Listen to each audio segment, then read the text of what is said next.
Hello दोस्तों, welcome to my YouTube channel Justice Hub Official. तो ये पहला वीडियो है फंडामेंटल राइट्स के ऊपर। आज इस वीडियो में हम इंट्रोडक्शन देखेंगे फंडामेंटल राइट्स के बारे में और जानेंगे कि कौन कौन सा आर्टिकल इसके अंतर्गत आता है। तो आइए अभी हम देखते हैं। Fundamental rights are the basic human rights. ये मूल अधिकार है मानव का। तो आइए गारंटीज करता है citizens by the all citizen by the constitution of India. Bharat का संविधान आल सभी नागरिकों के ऊपर सुरक्षा करता है, प्रदान किए गया है। और ये जो प्रदान किए गए हैं ये आता है आर्टिकल 12 से लेकर 35 तक, जो part 3 of the Indian constitution में डिफाइंड किया गया है। इसके इसेंशियल डेवलपमेंट, इसेंशियल जो है आवश्यक मतलब डेवलपमेंट के लिए कौन कौन सा है। तो पहले इंडिविजुअल पर्सनैलिटी, व्यक्ति व्यक्ति की व्यक्तित्वता एंड डिग्निटी मीन्स गरिमा है। उसकी फ्रीडम मीन्स स्वतंत्रता है एंड इक्वलिटी मीन्स समानता। व्यक्ति व्यक्ति की व्यक्तित्वता एंड डिग्निटी मीन्स गरिमा है। उसकी फ्रीडम मीन्स स्वतंत्रता है एंड इक्वलिटी मीन्स समानता। दीज राइट्स आर प्रोटेक्ट करते हैं, ये सभी राइट्स जो प्रोटेक्ट करते हैं आर्बिट्रेरी एक्शन, मनमानी कार्यवाही से सुरक्षा के लिए और राज्य के, और ये सुनिश्चित करता है जस्टिस, न्याय, लाइबर्टी, स्वतंत्रता एंड इक्वलिटी, समानता एंड फ्रेटर्निटी, बंधुत्वता। तो fundamental rights are justifiable. Justifiable means होता है कि जो न्यायालय द्वारा लागू किए जा सकते। Justiciable meaning that if a if any of these rights are violated, यदि कोई राइट्स वायलेट होता है, आप पर्सन एक व्यक्ति का तो कैन अप्रोच कर सकता है कोर्ट के पास फॉर इन्फोर्समेंट, प्रवर्तन के लिए।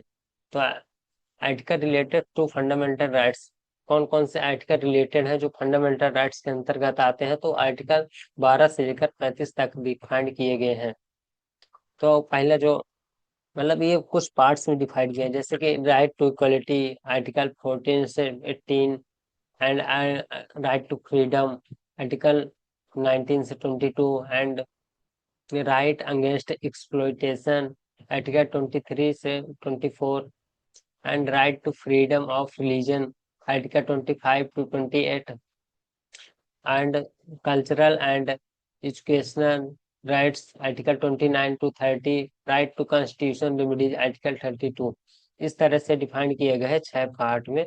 तो चलिए अभी हम देखते हैं पहला पार्ट जो है right to equality article 14 to 18। Article 14 क्या कहता है? Equality before law and equal protection of law. मतलब इसका मतलब है जो कानून के समक्ष समानता एवं कानूनों का समान संरक्षण। अभी हम बस ऊपर से हल्का हल्का देख रहे हैं। अभी अगले आने वाले वीडियो में हम एक एक आर्टिकल देखेंगे। अभी आर्टिकल 15 क्या कहता है? Prohibition of discrimination on grounds of religion, race, caste, sex और प्लेस ऑफ बर्थ। इसका मतलब है कि धर्म, जाति, वंश, लिंग या जन्म स्थान के आधार पर भेदभाव का निषेध।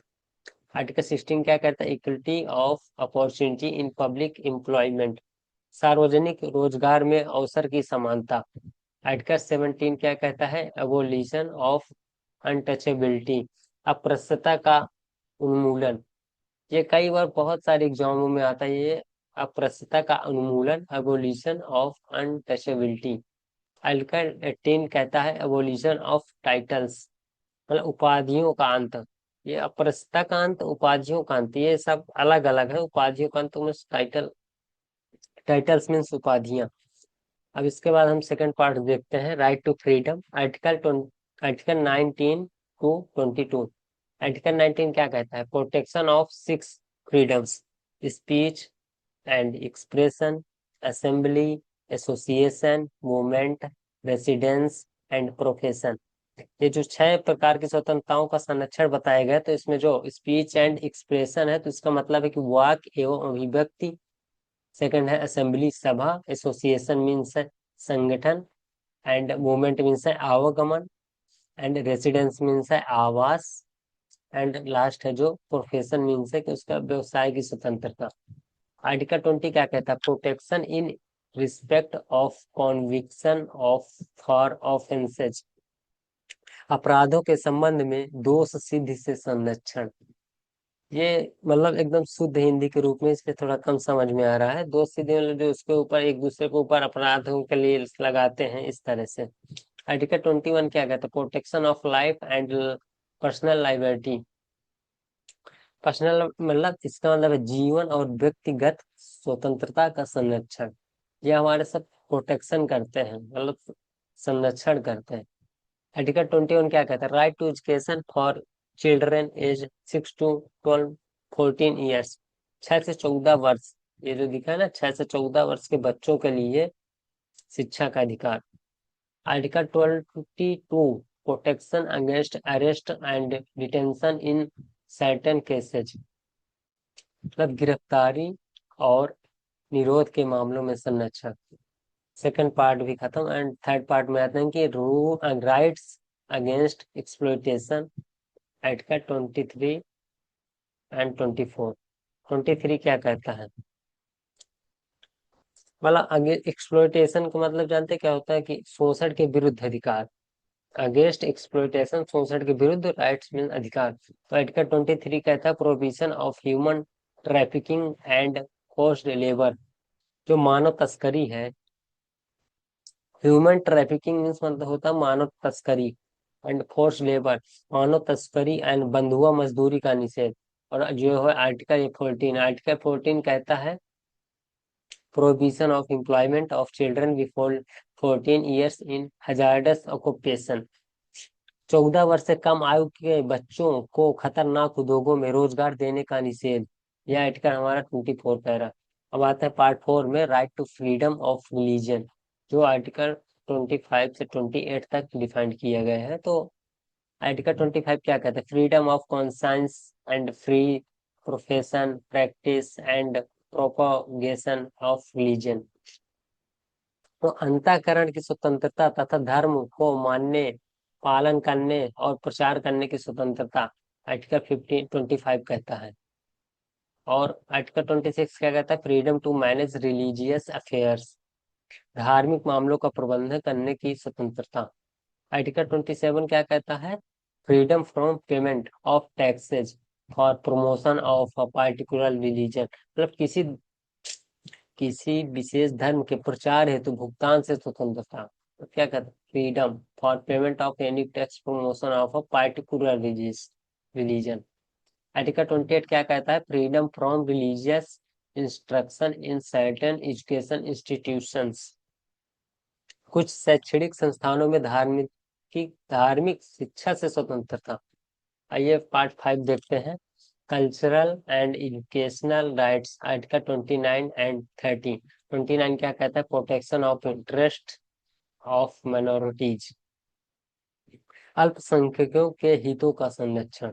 एंड आर्टिकल 30 कहता है कि rights of minorities to establish and administer educational institutions, अल्पसंख्यकों को शैक्षणिक संस्थान स्थापित एवं संचालित करने का अधिकार। इसका लास्ट पार्ट देखते हैं, right to constitutional remedies. Article 32। तो आर्टिकल देखें, आर्टिकल 32 क्या कहता है? Right to move the Supreme Court for enforcement of fundamental rights, मौलिक अधिकारों के प्रवर्तन हेतु सर्वोच्च न्यायालय में जाने का अधिकार आर्टिकल 32 देता है हम लोगों को।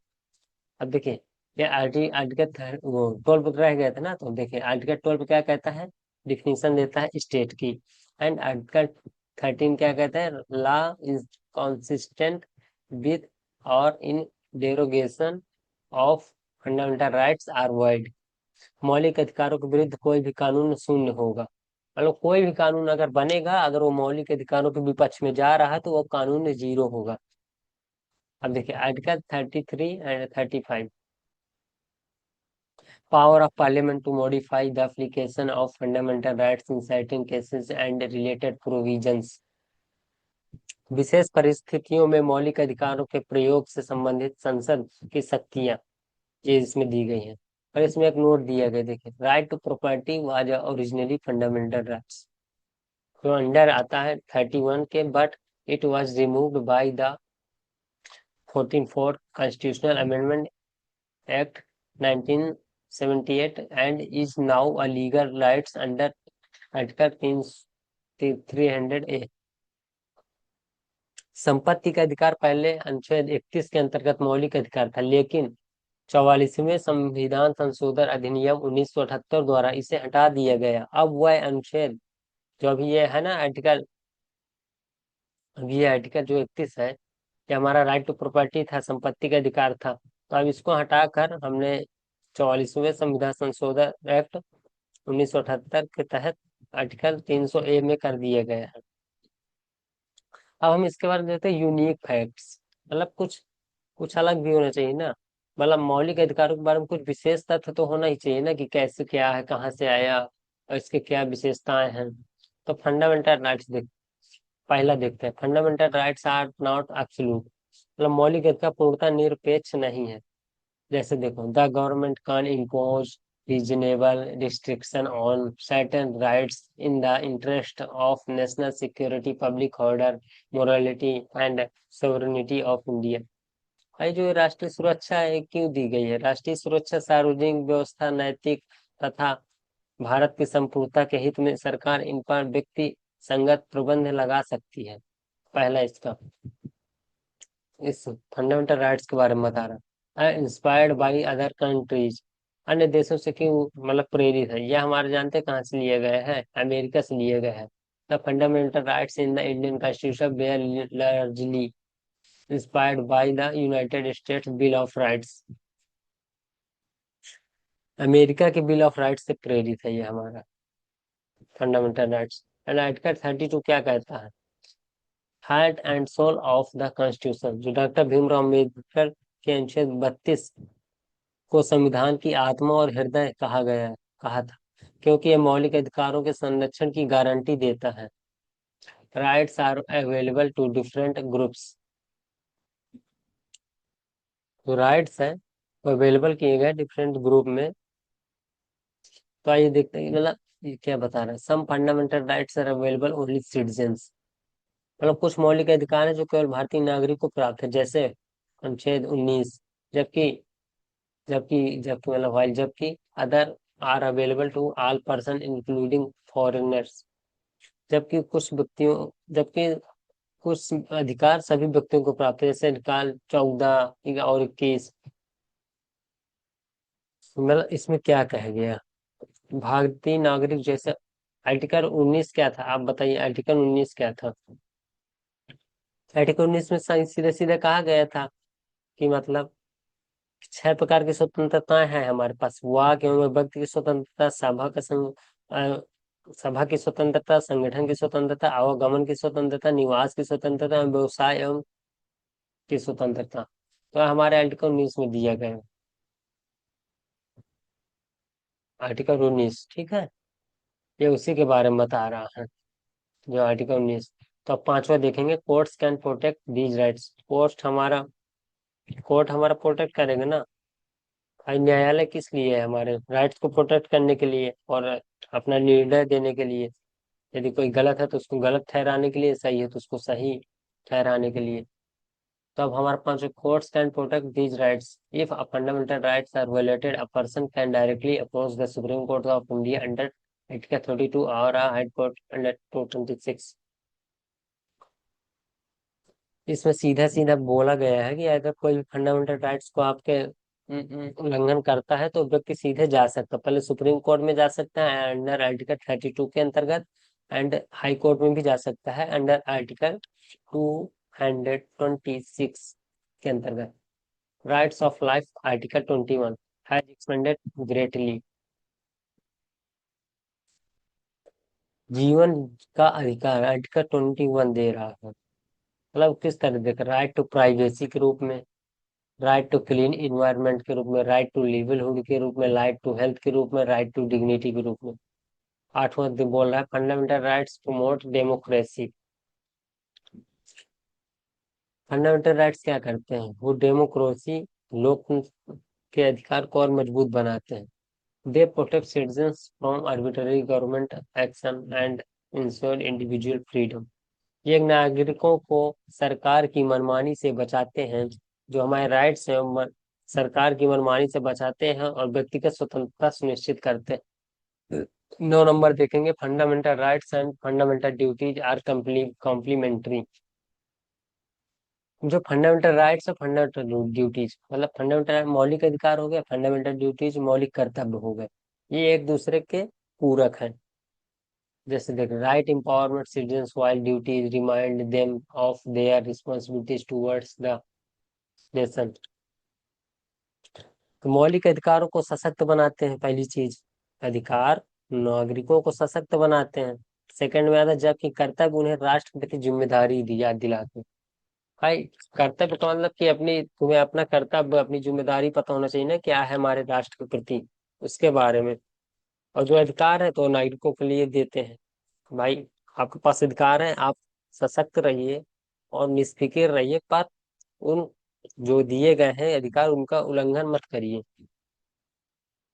लास्ट पॉइंट है, the right to property was removed as a fundamental rights, it deleted part 3 of by the 44th constitutional amendment 1970 is now legal rights under the. देखो, अभी एक आया था आर्टिकल, आर्टिकल कौन सा था, 31 था ना। अभी ये देखिए, आर्टिकल 31 था, जो हमारा 44 कॉन्स्टिट्यूशनल अमेंडमेंट के अंतर्गत यह आर्टिकल 300 में कर दिए गए हैं। बल्कि इसके बारे में क्या बताया गया है कि इसको मौलिक अधिकारों की सूची से हटा दिया गया, डिलीटेड, हटा दिया गया है। और जबकि यह अनुच्छेद 300 में एक कानूनी अधिकार है, यह एक, मतलब है, देखिए, लीगल ही, लीगल राइट्स है वो। संपत्ति का अधिकार एक, मतलब उसको अलग से सेपरेट कर दिया गया। अब important constitutional writs and enforcement of fundamental rights के बारे में जानते हैं। तो मौलिक अधिकारों के प्रवर्तन हेतु महत्वपूर्ण संवैधानिक रिट्स के देख, पहले देख, habeas corpus procedure, the detained person before the courts. किसी हैबियस कॉर्पस क्या कहता है, तो बंदी बनाए गए व्यक्ति को न्यायालय के समक्ष प्रस्तुत करने का आदेश है। मैंडमस, मैंडमस का मतलब क्या होता है, command a public authority to perform its duty. किसी लोक प्राधिकारी को अपना वैधानिक कर्तव्य पूरा करने का आदेश देता है। And provision prevent a lawyer, prevent a lower court from exceeding its jurisdiction। अधीनस्थ न्यायालयों को अपने अधिकार क्षेत्र से बाहर जाने से रोकता है। And sir certiorari certiorari transfer a case or course and under a lower court. अधीनस्थ न्यायालय के आदेश को निरस्त करना या अपने मामलों के पास मांगना। एंड क्यो वारंटो, क्यो वारंटो का मतलब होता है किसी व्यक्ति के सार्वजनिक पद पर अधिकार को चुनौती देना। तो आज ये हमारा पहला वीडियो कंप्लीट हुआ, जिसमें हमने फंडामेंटल राइट्स के बारे में देखा, मतलब उसका इंट्रोडक्शन देखा, उसमें कितने पार्ट्स आ रहे हैं, कितने आर्टिकल अंतर्गत हैं, जिसमें जैसे कि देखे कि 12 से 35 तक आर्टिकल दिया गया है। तो धन्यवाद मेरे वीडियो में बने रहने के लिए। Thank you.